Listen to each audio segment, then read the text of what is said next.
सभी साथियों को नमस्ते, गुड मॉर्निंग, राम राम। बहुत बहुत वेलकम है आप सभी का हमारे YouTube channel Total Mega Star पर। Thank you. तो आज पढ़ेंगे हम वर्त की परिधि और क्षेत्रफल का सेकंड पार्ट पढ़ेंगे। इससे पहले हमने वर्त की परिधि और क्षेत्रफल से संबंधित महत्वपूर्ण बिंदु देखे और उसके महत्वपूर्ण सूत्रों को पहले भाग में पढ़ा, और दूसरे भाग में अब देखेंगे हम इसके मुख्य यानी इम्पोर्टेंट एग्जाम्पल देखेंगे जो अक्सर एग्ज़ाम में पूछे जाते हैं। तो पहला एग्जाम्पल हमारा है, एक वर्त की परिधि 44 मीटर है, तो वर्त का क्षेत्रफल ज्ञात करो। वर्त की परिधि दे रखी है और क्षेत्रफल ज्ञात करवा रहा है। इसका मतलब ये है कि वर्त की परिधि दे रखी है। वर्त की परिधि होती है 2πr, क्षेत्रफल होता है वर्त का क्षेत्रफल होता है πr²। पाई का मान होता है 22/7 और r का मतलब त्रिज्या, तो यहाँ पे त्रिज्या नहीं है। वर्त का क्षेत्रफल ज्ञात करने के लिए हमें त्रिज्या की ज़रूरत पड़ेगी। त्रिज्या प्रश्न में नहीं दिया गया है, तो पहले हम क्या करेंगे, त्रिज्या ज्ञात करेंगे। और त्रिज्या का पता कैसे लगाएंगे, इस परिधि से हम त्रिज्या का पता लगाएंगे। त्रिज्या ज्ञात करने के बाद हम वर्त के क्षेत्रफल का सूत्र लगाएंगे और मान रख देंगे, कैलकुलेशन कर लेंगे, हमारा हल हो जाएगा। तो सबसे पहले हम त्रिज्या का पता लगाना चाहते हैं, और त्रिज्या का पता कहाँ से लगेगा, इस परिधि से लगेगा। तो यहाँ लिखूँगा मैं प्रश्नानुसार प्रश्न को हल कर रहे हूँ। वर्त की परिधि दे रखी है। वर्त की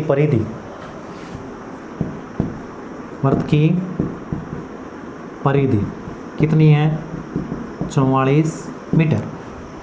वर्त की परिधि 44 मीटर दे रखी है, और वर्त की परिधि का सूत्र बनता है 2πr। और ये 2πr कितने के बराबर है, 44 के बराबर है। 2πr है 44 मीटर।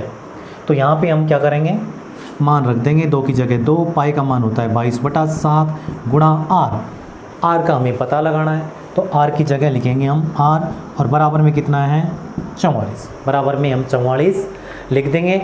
और अब क्या करेंगे हम, r बराबर r का मान हम ज्ञात करना चाहते हैं, तो r को आगे रखेंगे, बाकी सभी का पक्षांतरण कर देंगे। और पक्षांतरण करते वक्त इस बात का ध्यान रखना है, प्लस की संख्या माइनस में जाएगी, माइनस की संख्या प्लस में, गुणा की भाग में और भाग की गुणा में। तो यहाँ पे r बराबर लिखेंगे 44 पहले से लिखा हुआ है दाएं पक्ष में, ठीक है।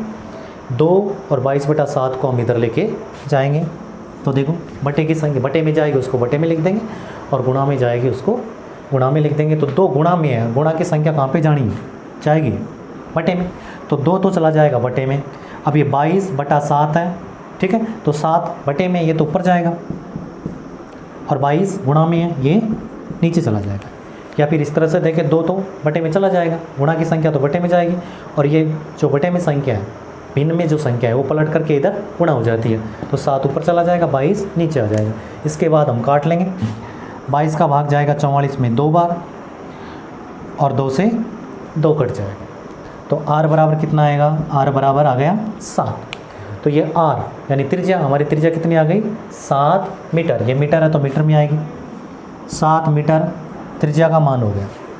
त्रिज्या हमने प्राप्त कर ली 7 मीटर। अब वर्त का क्षेत्रफल ज्ञात कर सकते हैं, क्योंकि हमारे पास त्रिज्या कितनी है, 7 मीटर, और वर्त का क्षेत्रफल होता है πr²। पाई का मान 22/7 लिख देंगे, तो यहाँ पे लिखेंगे हम वर्त का क्षेत्रफल बराबर πr²। पाई का मान होता है 22/7, r त्रिज्या कितनी है 7, तो 7 का स्क्वायर, 7 का स्क्वायर, तो 22/7 गुणा 7 कितनी बार खुल जाएगा, 2 बार, 7 गुणा 7, 7 से 7 कटेगा, और 22 को हम किससे गुणा कर लेंगे, 7 से, तो 7 दूनी 14, 7 दूनी 14 और 1 15, 154 क्या है मीटर, लेकिन ये मीटर स्क्वायर लिखेंगे यहाँ पे, मीटर वर्ग मीटर लिखें या मीटर स्क्वायर, क्योंकि क्षेत्रफल स्क्वायर में आता है। क्षेत्रफल में घात 2 लगाएंगे, और यदि ये आयतन ज्ञात करवाता तो घात में 3 लगाते थे। आयतन क्यूब में आता है, क्षेत्रफल वर्ग में आता है, तो वर्ग मीटर लिख दें या मीटर स्क्वायर लिख दें, मीटर स्क्वायर लिख दें या वर्ग मीटर लिख दें, एक ही बात है। तो 154 मीटर स्क्वायर इसका आंसर होगा। तो यहाँ पे वर्त की परिधि दे रखी थी, वर्त का क्षेत्रफल ज्ञात करवा था। वर्त की परिधि के आधार पर हमने त्रिज्या ज्ञात कर ली, त्रिज्या 7 सेमी आई और वर्त का क्षेत्रफल होता है पाई आर स्क्वायर, तो 22/7 गुणा आर का मान प्राप्त कर लिया हमने 7, तो 7 गुणा 7, 7 से 7 कटा और 22 को 7 से गुणा करने पर 154 मीटर इसका आंसर प्राप्त हुआ। तो ये एग्जाम्पल 1 हमारा कंप्लीट हो गया। अब देखते हैं एग्जाम्पल नंबर 2। एग्जाम 2,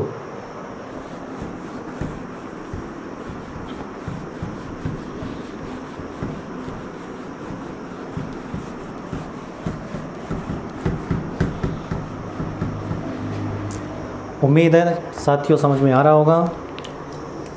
देखते हैं नंबर 2, एग्जाम्पल नंबर 2। मैं यहाँ पे एग्जाम्पल लिख देता हूँ। एक वर्त की त्रिज्या 7 सेमी है, 7 सेमी है तथा केंद्र पर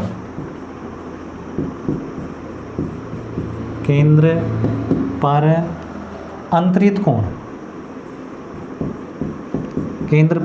कोण 60 डिग्री है। केंद्र पर अंतरित कोण 60 डिग्री है। तो चाप की लंबाई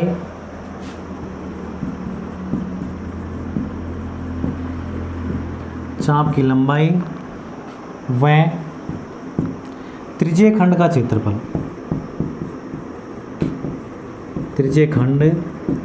क्षेत्रफल ज्ञात करो।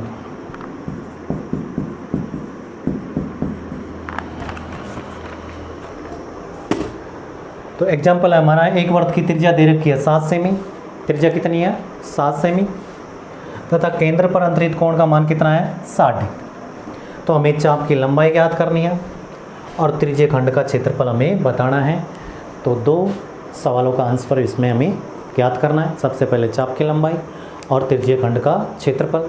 तो चाप की लंबाई और त्रिज्यीय खंड के क्षेत्रफल का सूत्र हमें याद होना चाहिए। तो यहाँ पे शुरू करते हैं। देखो जो दे रखा है लिख देंगे।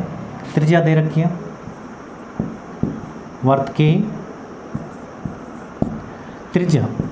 की त्रिज्या 7 सेमी और कोण यानी थीटा का मान दे रखा है। थीटा कोण का मान कितना है? 60 डिग्री। और चाप की लंबाई और त्रिज्यीय खंड का क्षेत्रफल हमें ज्ञात करना है। तो चाप की लंबाई, सबसे पहले चाप की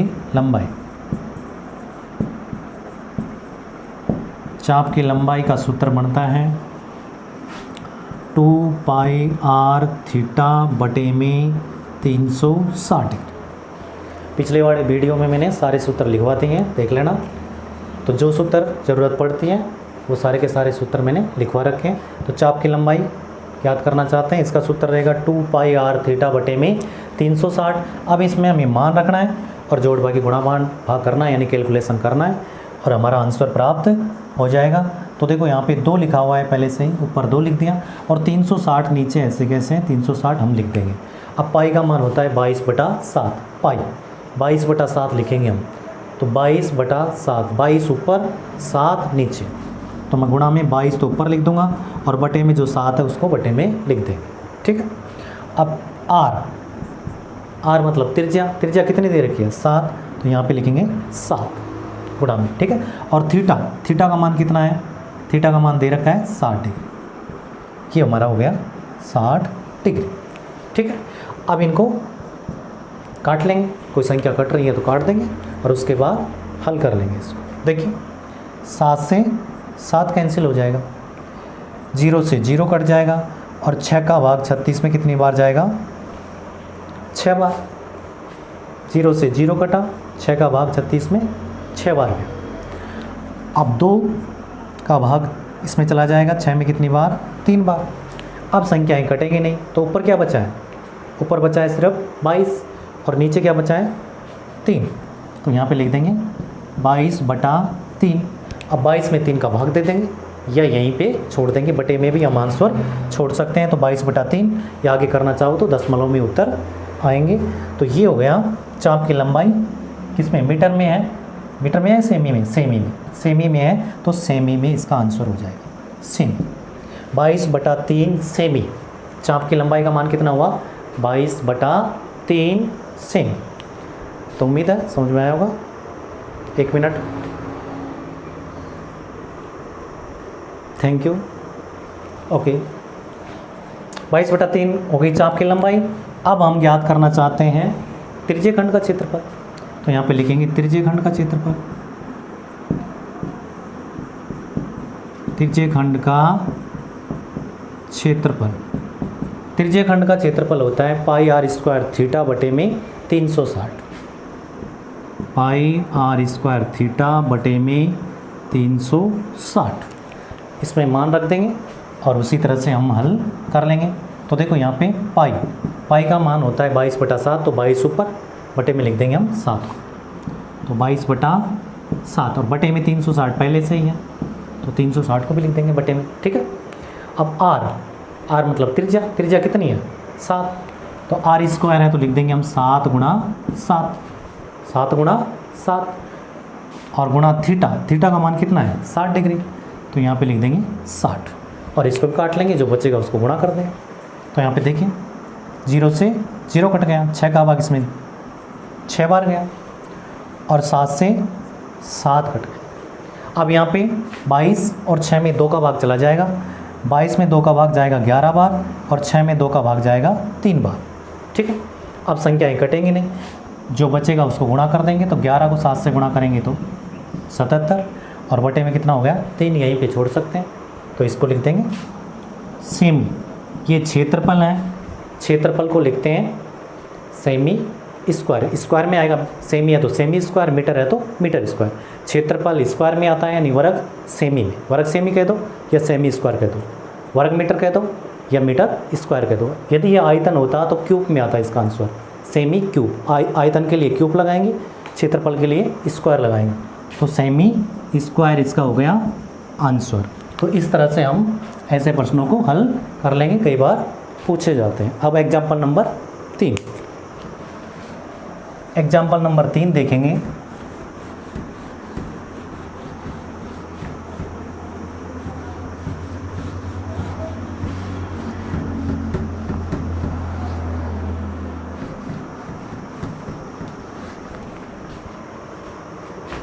एग्जाम्पल नंबर 3 है हमारा, एक वर्त की त्रिज्या 21 सेमी है,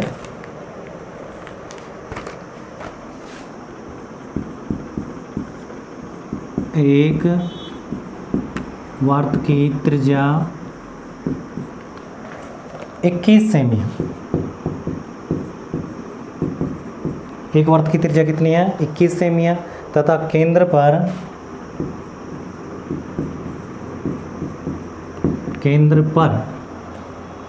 अंतरित कोण, केंद्र पर अंतरित कोण 90 डिग्री है। केंद्र पर अंतरित कोण 90 डिग्री है, तो संगत जीवा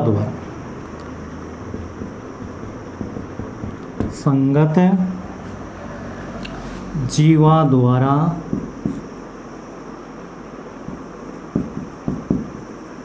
बनाया गया कोण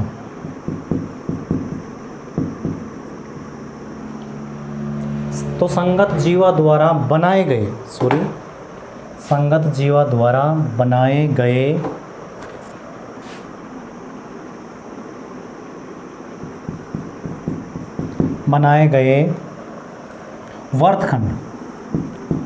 वर्तखंड का क्षेत्रफल ज्ञात करो।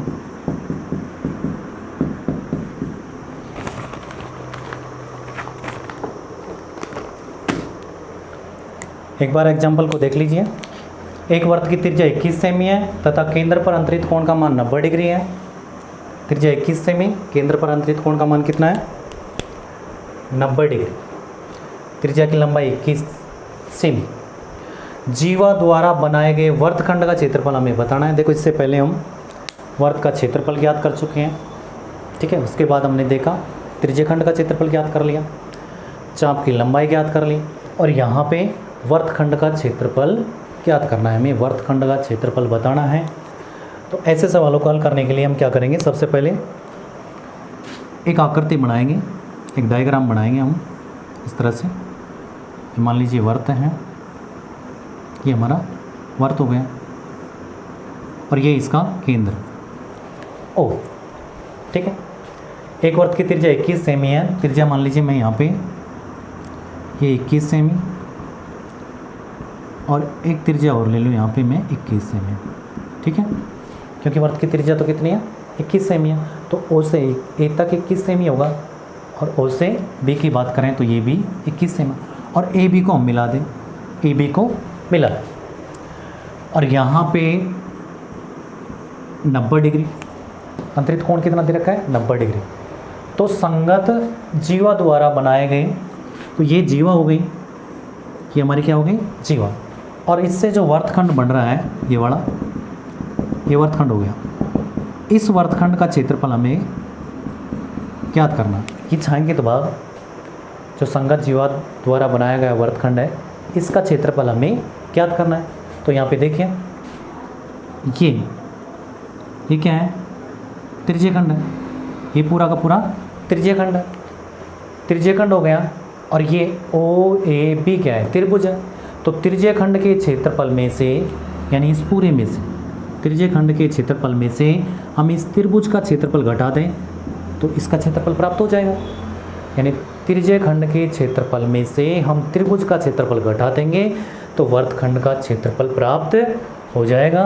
तो यहाँ पे जो दे रखा है वो लिख देंगे। सबसे पहले त्रिज्या दे रखी है, त्रिज्या बराबर कितनी है, 21 सेमी।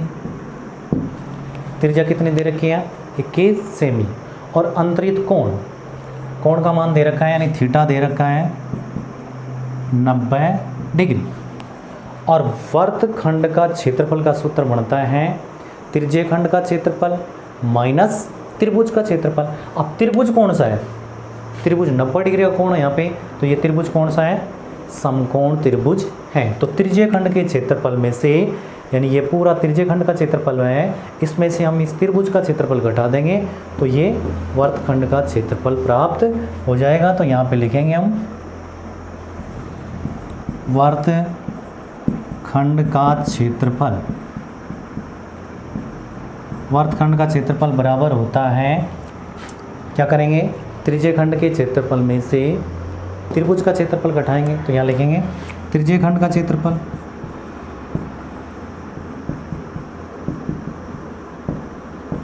त्रिज्यखंड का क्षेत्रफल में से घटाना है हमें त्रिभुज का क्षेत्रफल। त्रिभुज कौन सा है, समकोण त्रिभुज, या लिख दें ए त्रिभुज ए ओ बी का क्षेत्रफल। वर्तखंड का क्षेत्रफल हम ज्ञात करना चाहते हैं, वर्तखंड बढ़ता है जीवा से। तो देखो ये संगत वर्तखंड हो गया, नीचे वाला छोटा वर्तखंड यानी लघु वर्तखंड का क्षेत्रफल हमें ज्ञात करना है। तो ये वर्तखंड हो गया, इस वर्तखंड का हमें क्षेत्रफल बताना है। तो इसका मतलब ये पूरा क्या है, त्रिज्यखंड है, और त्रिज्यखंड में से हम त्रिभुज घटा देंगे तो वर्तखंड का क्षेत्रफल आ जाएगा। तो त्रिज्यखंड का क्षेत्रफल का सूत्र बनता है pi R square theta, pi R square theta बटे में 360, पाई आर स्क्वायर थीटा बटे में 360। और यहाँ पे क्या लिखेंगे हम, माइनस त्रिभुज ए ओ बी का क्षेत्रफल। त्रिभुज ए ओ बी कौन सा है, समकोण त्रिभुज है, और समकोण त्रिभुज का क्षेत्रफल बनता है 1/2 गुणा आधार गुणा ऊंचाई। समकोण त्रिभुज के क्षेत्रफल का सूत्र हो गया। ये त्रिज्यखंड के क्षेत्रफल का सूत्र, ये त्रिभुज के क्षेत्रफल का सूत्र। त्रिभुज कौन सा है, समकोण त्रिभुज। यदि ये समबाहु त्रिभुज होता तो इसका सूत्र बनता √3/4 भुजा स्क्वायर, √3/4 भुजा स्क्वायर हो जाता। यदि ये समबाहु त्रिभुज होता तो समबाहु त्रिभुज यहाँ पे 60 डिग्री का कोण होता तो समबाहु त्रिभुज माना जाता, यहाँ 90 डिग्री का कोण है तो समकोण त्रिभुज माना जाएगा। अब इसको हल कर लेते हैं, मान रख देंगे। देखो 22, ये पाई का मान होता है 22/7, तो 22 ऊपर लिखूंगा 22 और बटे में लिख दूंगा 7, बटे में 360 पहले से ही है तो ये गुणा में 360 रहेगा। ठीक है भाई, 22/7 हो गया, 22 ऊपर 7 नीचे, और ये 360 पहले से ही है 360। और आर स्क्वायर करना है, आर कितना है 21, तो यहाँ लिखूँगा 21 गुणा 21, आर स्क्वायर है 21 गुणा 21, त्रिज्या कितनी है 21 सेमी, गुणा थीटा, थीटा का मान कितना है 90 डिग्री, ठीक है। और माइनस की जगह हम माइनस लगा देंगे, 1/2 की जगह 1/2 लिखूँगा। आधार कितना है, आधार समकोण त्रिभुज है, ये आधार हो जाएगा, ये ऊंचाई हो जाएगी, तो आधार भी 21 है, ऊंचाई भी 21 है, तो यहाँ पे लिख दूंगा आधार कितना 21 गुणा ऊंचाई कितनी 21। अब देखो जो संख्याएं कट रही हैं उसको तो काट देंगे, यहाँ पे देखो 0 से 0 कट जाएगा, 9 का भाग 36 में जाएगा कितनी बार 4 बार, और 7 का भाग चला जाएगा 21 में कितनी बार 3 बार। अब ये दोनों कट जाएंगे, 4 और 22 में 2 का भाग जा रहा है, 22 में 2 का भाग जाएगा 11 बार, और 4 में जाएगा 2 बार। अब संख्याएं नहीं कटेंगे तो यहाँ पे जो संख्या बचेगी ऊपर गुणा कर लेंगे, इसको इधर गुणा कर लेंगे, यहाँ संख्या कटेगी नहीं क्योंकि 21 में 2 का भाग जाता नहीं है। तो देखो इधर बता देता हूँ मैं, यहाँ पे क्या बचा 11 गुणा 21 गुणा 3, ठीक है। तो क्या करेंगे हम 21 को 3 से गुणा करेंगे 63, और 63 को कर लेंगे 11 से गुणा। 63 को किससे गुणा करेंगे 11 से, तो ये बनेगा 63 और वापस 63, तो 3 9 6 693, ठीक है। 21 को 3 से गुणा किया 63, 63 को 11 से गुणा करेंगे तो 693, तो यहाँ लिखूँगा मैं 693 बटे में क्या बचा है 2, बटे में हो गया ये 2, माइनस की जगह माइनस लगाएंगे, ये बड़ा माइनस।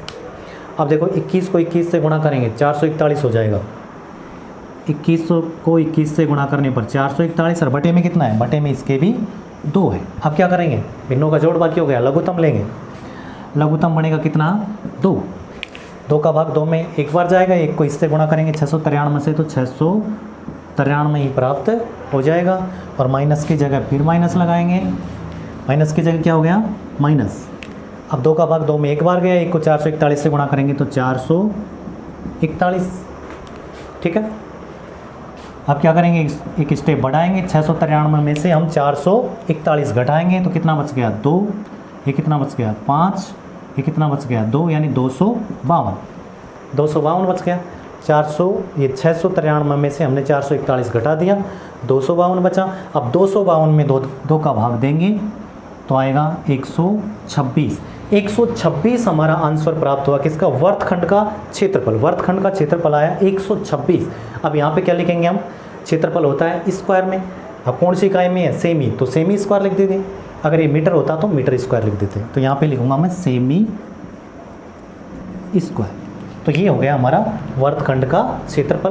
तो वर्तखंड का क्षेत्रफल ज्ञात करेंगे, त्रिज्य खंड के क्षेत्रफल में से त्रिभुज का क्षेत्रफल घटा देंगे, क्योंकि ये पूरा त्रिज्य खंड है और ये त्रिभुज है, तो इस त्रिभुज को घटा देंगे त्रिज्य खंड में से, तो इस वर्तखंड का यानी छायांकित भाग का क्षेत्रफल प्राप्त हो जाएगा। तो ये हो गया हमारा एग्जाम्पल नंबर 3। अब देखते हैं एग्जाम्पल 4। एग्जाम्पल नंबर 4 देखें।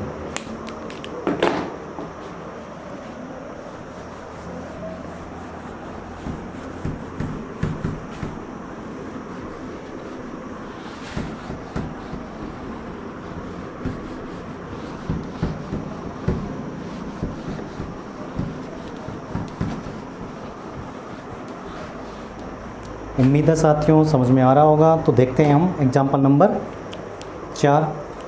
एक बार मैं चौथे एग्जाम्पल को बोर्ड के ऊपर नोट कर देता हूँ। तो देखो एग्जाम्पल नंबर 4 है, दी गई आकृति में एक आकृति देगा और फिर छायांकित भाग का क्षेत्रफल पूछता है। तो वेरी इंपॉर्टेंट क्वेश्चन है ये। एग्जाम्पल नंबर 4, दी गई आकृति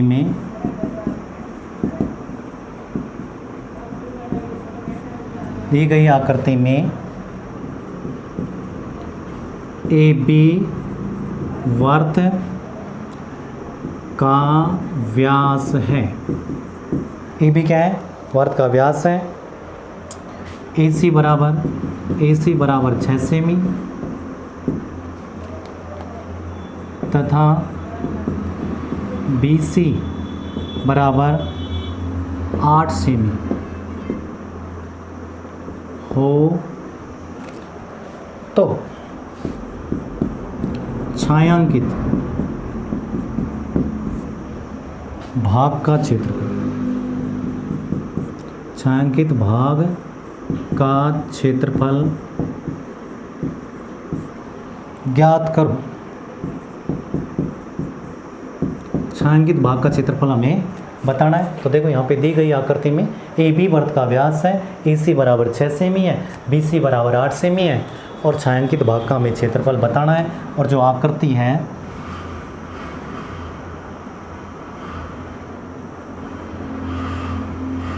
आकृति इस तरह से, ये केंद्र है, केंद्र हो गया, केंद्र पर मान लीजिए वो लिखा हुआ है। और ए बी वृत्त का व्यास है ना, यानी ए बी ये वृत्त का व्यास है। और यहाँ पे आगे दे रखा है इस तरह से, यहाँ पे सी बिंदु दिया गया है और इस तरह से इस छायांकित भाग का क्षेत्रफल हमें बताना है। तो इसको ध्यान से देखिए, ये वृत्त है, वृत्त हो गया और ये क्या है, व्यास है। और व्यास वृत्त को दो बराबर भागों में बांटता है, यानी आधा वृत्त ऊपर रह जाता है, आधा वृत्त नीचे। व्यास केंद्र से होकर गुजरती है रेखा जो वृत्त को बराबर के दो भागों में बांटता है। तो यहाँ पे छायांकित भाग ये वाला भाग का क्षेत्रफल हमें बताना है। तो देखो ये ऊपर वाले भाग में एक त्रिभुज बना हुआ है, जो अर्धवृत्त है, ऊपर वाला आधा वृत्त है, नीचे वाला भी आधा वृत्त है। तो ऊपर वाले आधे वृत्त में एक त्रिभुज बना रखा है, ए बी सी त्रिभुज बना रखा है। और एक बात का ध्यान रखना, अर्धवृत्त में जो त्रिभुज बनता है वो हमेशा समकोण होता है। अर्धवृत्त में बनने वाला कोण समकोण होता है, ये ध्यान रखना है तुम्हें। तो आधे वृत्त में, यानी ए बी से ऊपर आधा वृत्त, ए बी से नीचे आधा वृत्त, तो आधे वृत्त में ये त्रिभुज बना रखा है और ये त्रिभुज माना जाएगा समकोण त्रिभुज। तो यहाँ पे 90 डिग्री का कोण होगा, यहाँ 90 डिग्री होता है। अर्धवृत्त में बनने वाला कोण क्या होता है, समकोण होता है। ए बी वृत्त का व्यास है, ए सी की लंबाई दे रखी है 6 सेमी, ये कितनी है, ए सी, ए सी बराबर 6 सेमी है, ठीक है, ए से सी तक ये 6 सेमी है। और बी सी, बी सी बराबर दे रखा है 8 सेमी। ए सी का मान 6 सेमी, बी सी का मान दे रखा है 8 सेमी। और हमें बताना है छायांकित भाग का क्षेत्रफल। छायांकित भाग ये सारा का सारा ये वाला भाग का क्षेत्रफल हमें बताना है, ठीक है। इस भाग का क्षेत्रफल हमें ज्ञात करना है। तो इस भाग का क्षेत्रफल हम ज्ञात करना चाहते हैं। तो देखो इस वृत्त में एक त्रिभुज बना हुआ है, अर्धवृत्त में क्या बना हुआ है, त्रिभुज। तो इस पूरे वृत्त में से, पूरा वृत्त है, पूरे वृत्त में से हम त्रिभुज का क्षेत्रफल घटा दें। ये वृत्त है, इस वृत्त में से हम इस त्रिभुज का क्षेत्रफल घटा देंगे तो छायांकित भाग का क्षेत्रफल ज्ञात हो जाएगा। तो वृत्त का क्षेत्रफल का सूत्र बनता है पाई आर स्क्वायर। वृत्त का क्षेत्रफल होता है पाई आर स्क्वायर। तो यहाँ पे पाई का मान हम जानते हैं 22/7 लिख देंगे।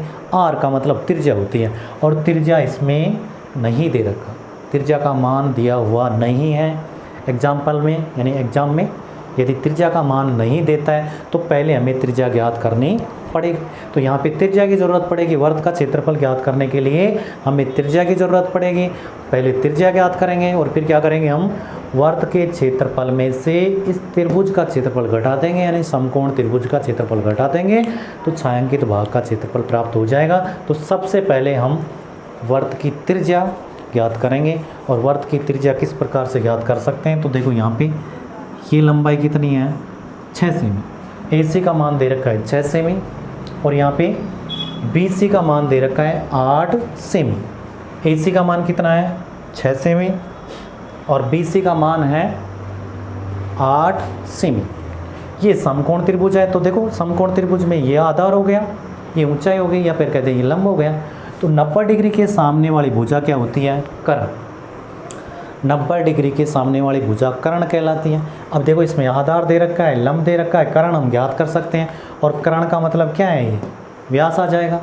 कर्ण ज्ञात कर लेंगे तो व्यास आ जाएगा और व्यास का आधा कर देंगे तो त्रिज्या प्राप्त हो जाएगी, त्रिज्या प्राप्त हो जाएगी। तो क्या करेंगे हम, ये समकोण त्रिभुज है, इसमें ये भुजा दे रखी है, यानी आधार दे रखा है, लंब दे रखा है, कर्ण ज्ञात कर सकते हैं और कर्ण प्राप्त होगा, उसका आधा कर लेंगे। कर्ण का मतलब ए बी का मान आएगा वो कर्ण होगा। कर्ण का मतलब ये क्या है, यहाँ पे ये व्यास है और इसका आधा कर देंगे, हमारी त्रिज्या आ जाएगी। और उसके बाद आगे हम छायांकित भाग का क्षेत्रफल ज्ञात कर लेंगे। अब कर्ण ज्ञात करना चाहते हैं, तो कर्ण ज्ञात करने के लिए समकोण त्रिभुज में पाइथागोरस ने ये कहा था कि कर्ण का स्क्वायर किसके बराबर होता है, आधार स्क्वायर प्लस लंब का स्क्वायर, यानी आधार स्क्वायर और लंब स्क्वायर को जोड़ देंगे तो कर्ण ज्ञात हो जाएगा। तो पाइथागोरस के अनुसार यहाँ लिखेंगे समकोण त्रिभुज,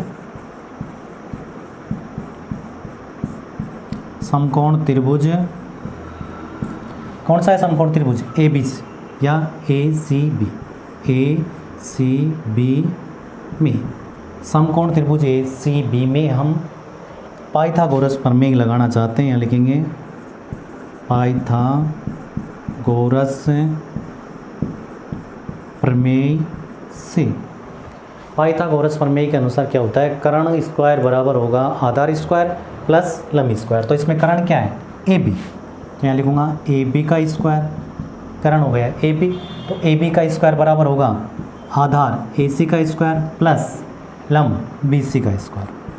ठीक है, ए बी हम ज्ञात करना चाहते हैं, ए बी का मान नहीं दे रखा है तो ए बी की जगह ए बी लिख देंगे। तो ए बी का स्क्वायर ऐसे कैसे लिख देंगे, ए सी का मान दे रखा है कितना 6, तो यहाँ पे 6 का स्क्वायर प्लस बी सी का मान दे रखा है कितना 8, तो ये 8 का स्क्वायर। अगली स्टेप लिखेंगे 20 ए बी का स्क्वायर बराबर बनेगा 6 का स्क्वायर यानी 36, 6 को 6 से गुणा करेंगे 36, 8 का स्क्वायर 64, 8 को 8 से गुणा किया 64। तो यहाँ पे अगली स्टेप बनेगी ए बी स्क्वायर बराबर होगा 36 और 64 को जोड़ेंगे कितने हो जाएंगे 100। और हम तो ए बी ज्ञात करना चाहते हैं, ए बी ज्ञात करोगे तो ये स्क्वायर हटाएंगे, और यदि स्क्वायर हटाएंगे तो इधर क्या लग जाएगा रूट, इधर रूट लग जाएगा। तो यहाँ पे ए बी लिख सकते हैं हम, ए बी बराबर क्या लिखेंगे 100 का रूट, 100 का वर्गमूल, और 100 का वर्गमूल करेंगे तो कितना आएगा 10। तो यहाँ पे ए बी आ जाएगा हमारा ए बी बराबर 10, ये सेमी है तो सेमी 10 सेमी हमारा ए बी का मान प्राप्त हो गया। ए बी कितना आया 10, ए बी बराबर 10। और ये ए बी क्या है, ए बी वर्त का व्यास है, वर्त का व्यास है, ए बी वर्त का व्यास है। तो हम त्रिज्या ज्ञात कर सकते हैं। तो त्रिज्या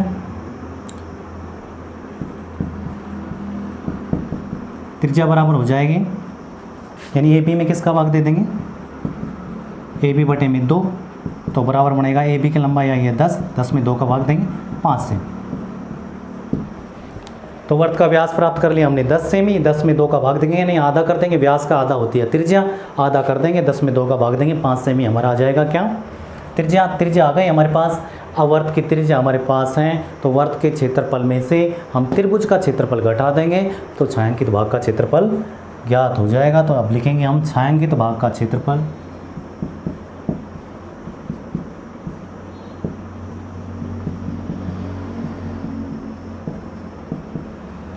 छायांकित भाग का क्षेत्रफल बराबर होगा वर्त का क्षेत्रफल,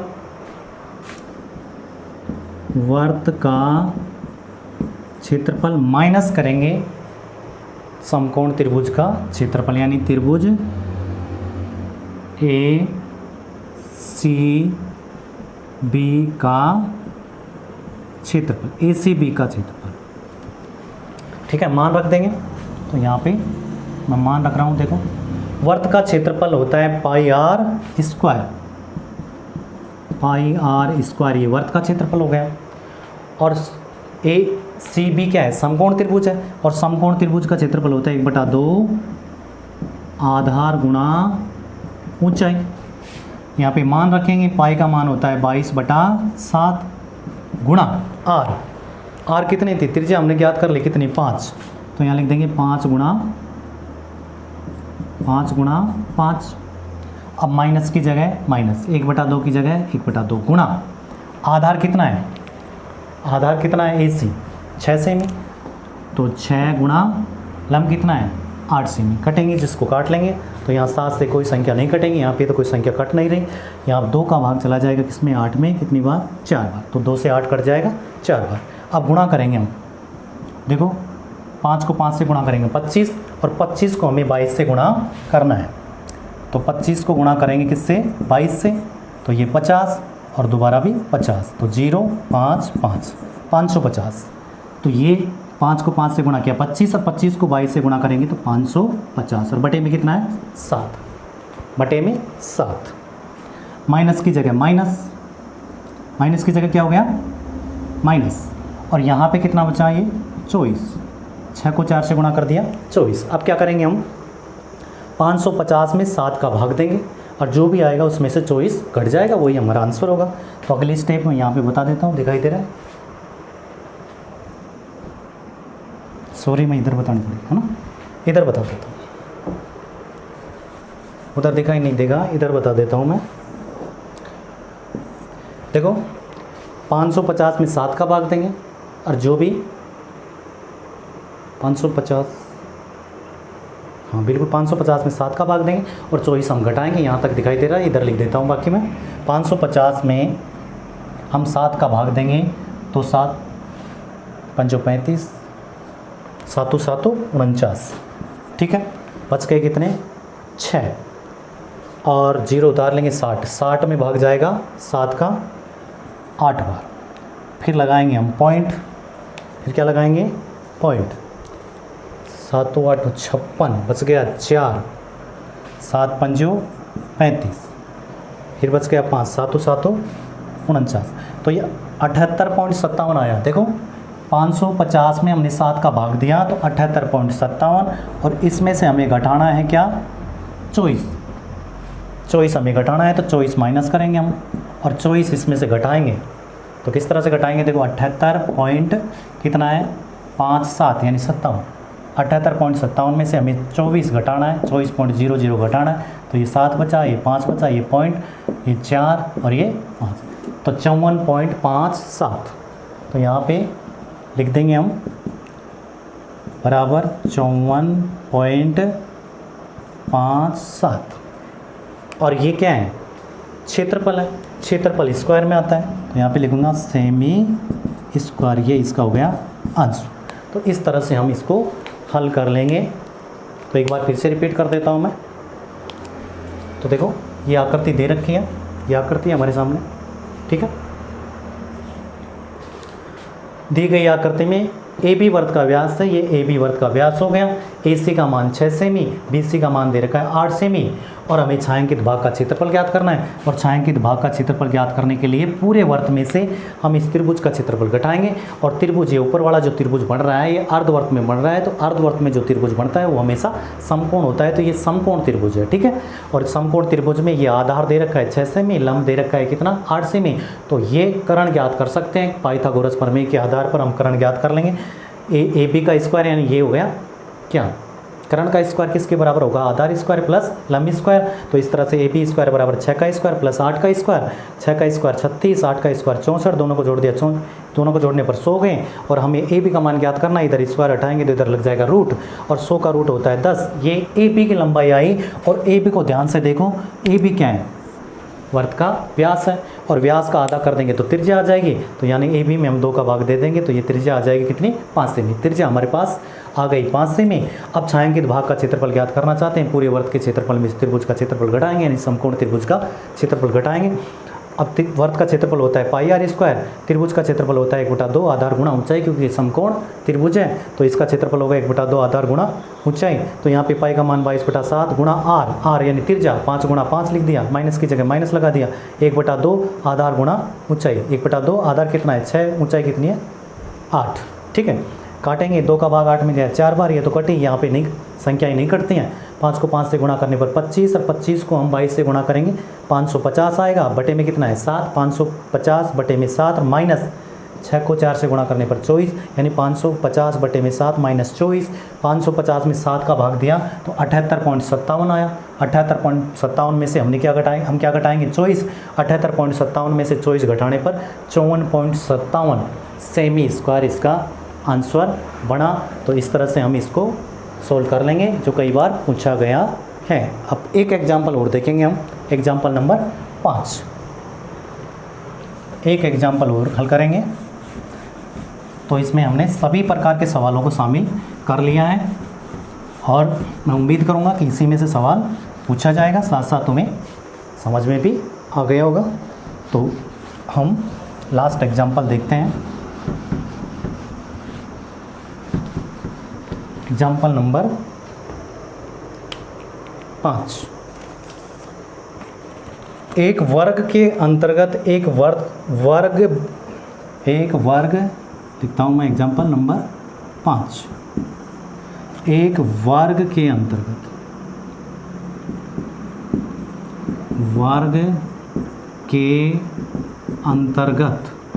यानी अंदर एक वर्त बनाया गया है, एक वर्त बनाया गया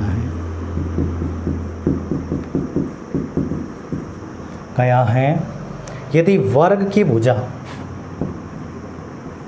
यदि वर्ग की भुजा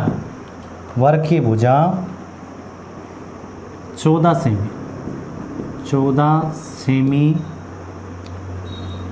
हो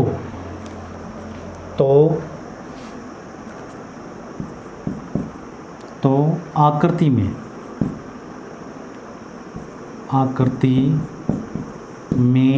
छायांकित भाग का क्षेत्रफल, छायांकित भाग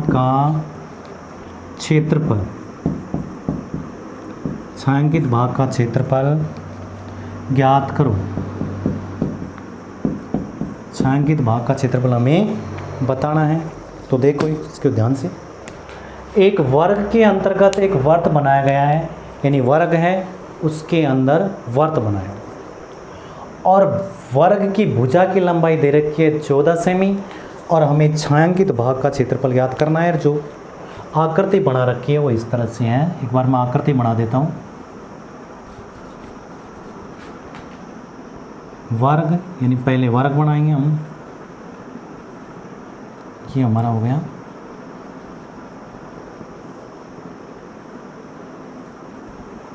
ये वर्ग हो गया, और इसके अंदर एक वर्त बनाना है हमें। इस तरह से वर्त बना रखा है,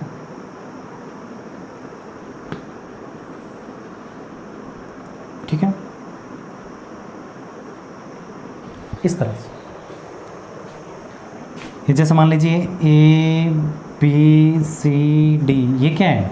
वर्ग है। ABCD क्या है? वर्ग।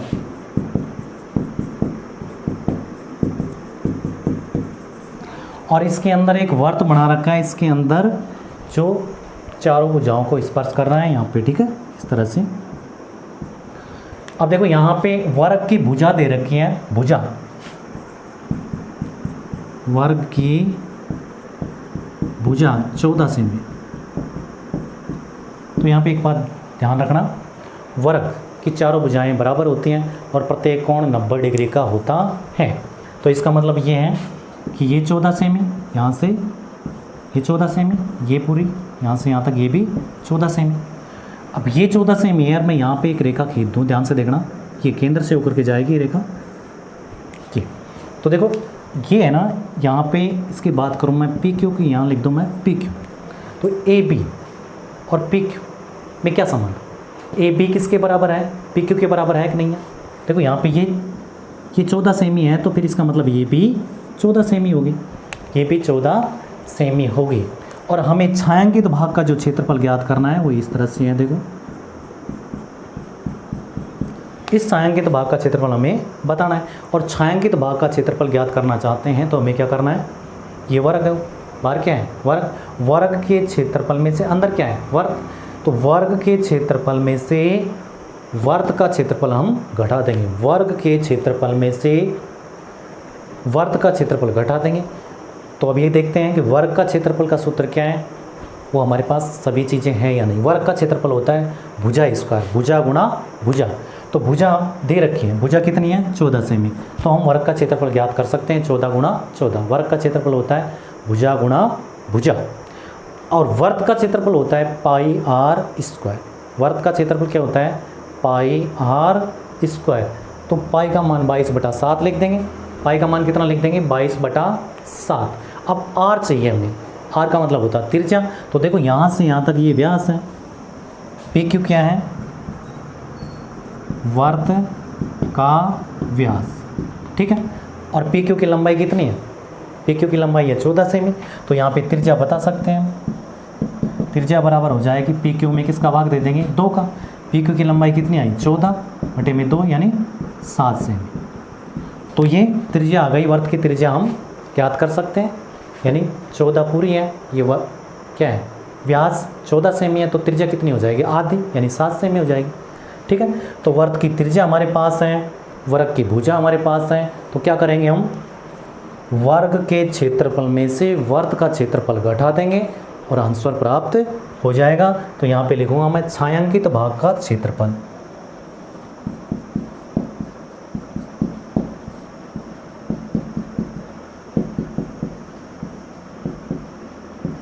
छायांकित भाग का क्षेत्रफल बराबर क्या करेंगे हम, छायांकित भाग का क्षेत्रफल यानी इस भाग का क्षेत्रफल हमें बताना है, ये छाया यानी जो डार्क कर रखा है ये छायांकित भाग, तो पूरा जो ये है ना बार आकृति किसकी है वर्ग की, वर्ग के क्षेत्रफल में से वर्त का क्षेत्रफल घटा देंगे। तो छायांकित भाग का क्षेत्रफल बराबर होगा वर्ग का क्षेत्रफल, वर्ग का क्षेत्रफल माइनस करेंगे वर्त का क्षेत्रफल, यानी वर्ग के क्षेत्रफल में से वर्त का क्षेत्रफल घटा देंगे। तो यहाँ पे देखो बराबर का चिन्ह लगा देंगे, वर्ग का क्षेत्रफल होता है भुजा स्क्वायर, भुजा स्क्वायर यानी भुजा गुणा भुजा, और माइनस करेंगे हम वर्त का क्षेत्रफल होता है पाई आर स्क्वायर, वर्त का क्षेत्रफल पाई आर स्क्वायर, वर्ग का क्षेत्रफल भुजा स्क्वायर, यानी भुजा स्क्वायर में से हम पाई आर स्क्वायर घटा देंगे तो आ जाएगा हमारा छायांकित भाग का क्षेत्रफल। तो यहाँ पे मान रख रहा हूँ मैं, भुजा कितनी है, वर्ग की भुजा है 14, तो 14 का स्क्वायर माइनस पाई का मान होता है 22/7, पाई का मान 22/7 दिखाई दे रहा है यहाँ तक, तो 22/7 गुणा आर का मान कितना है, आर प्राप्त किया हमने 7 सेमी, यानी वर्त की त्रिज्या है 7 सेमी, 7 गुणा 7, तो देखो 7 से 7 कट जाएगा, अगली स्टेप में इधर लिख देता हूँ, 14 का स्क्वायर 14 को 14 से गुणा करेंगे 196, ठीक है 14 गुणा 14 196, और यहाँ पे 7 से 7 कैंसिल हो चुका है, 22 को 7 से गुणा कर लेंगे तो ये माइनस, यहाँ माइनस करेंगे, माइनस की जगह हमने माइनस लगा दिया, और 22 को 7 से गुणा करेंगे तो 7 दूनी 14, 7 दूनी 14 और 1 15, 194 में से हम 154 घटा देंगे, 196 में से 154 घटाएंगे तो कितना बचेगा 2, ये कितना बच गया 4, यानी 42 सेमी, ठीक है 42 सेमी इसका क्या होगा छायांकित भाग का क्षेत्रफल होगा। और क्षेत्रफल को लिखते हैं हम स्क्वायर में, यानी वर्ग सेमी लिख देंगे या सेमी स्क्वायर लिख देंगे, तो यहाँ लिखूँगा मैं सेमी स्क्वायर, और यही इसका हो गया उत्तर। इस तरह से हम हल कर लेंगे। तो छायांकित भाग का क्षेत्रफल याद करवाना चाहता है तो उसके लिए हमें सूत्र याद होने चाहिए, यानी ये क्या था वर्ग था, वर्ग के क्षेत्रफल में से हमने घटा दिया किसका क्षेत्रफल, वर्ग के क्षेत्रफल में से हमने वर्ग का क्षेत्रफल घटा दिया तो छायांकित भाग का क्षेत्रफल प्राप्त हो गया। यहाँ पे इस तरफ वर्ग की भुजा दे रखी थी, ये 14 है तो ये भी 14 होगी, ये भी 14 होगी, ये भी 14 होगी, और इसमें से ये लंबाई ठीक है ए से बी तक की दूरी जितनी है उतनी पी से क्यू तक की होगी, और पी क्यू क्या है वर्त का व्यास है, और वर्त का व्यास कितना 14 हुआ, और इसकी त्रिज्या ज्ञात कर सकते हैं, 14 में 2 का भाग दे दिया 7 सेमी, और छायांकित भाग का क्षेत्रफल यानी वर्ग के क्षेत्रफल में से वर्त का क्षेत्रफल हम घटा देंगे, और वर्ग का क्षेत्रफल होता है भुजा स्क्वायर माइनस वर्त का क्षेत्रफल होता है पाई आर स्क्वायर। भुजा कितनी है 14 सेमी, वर्ग की भुजा 14 है तो 14 का स्क्वायर, माइनस की जगह माइनस, पाई का मान 22/7 गुणा आर का मान कितना है, आर कितना आया 7 गुणा 7, 7 से 7 कटा, ठीक है 14 का स्क्वायर किया तो 196, और 22 को 7 से गुणा करने पर 154, 196 में से हमने 154 घटा दिया तो 42 सेमी इसका आंसर बना। तो उम्मीद है समझ में आया होगा। बहुत बहुत धन्यवाद, थैंक यू। अगली क्लास में फिर मिलते हैं। ओके।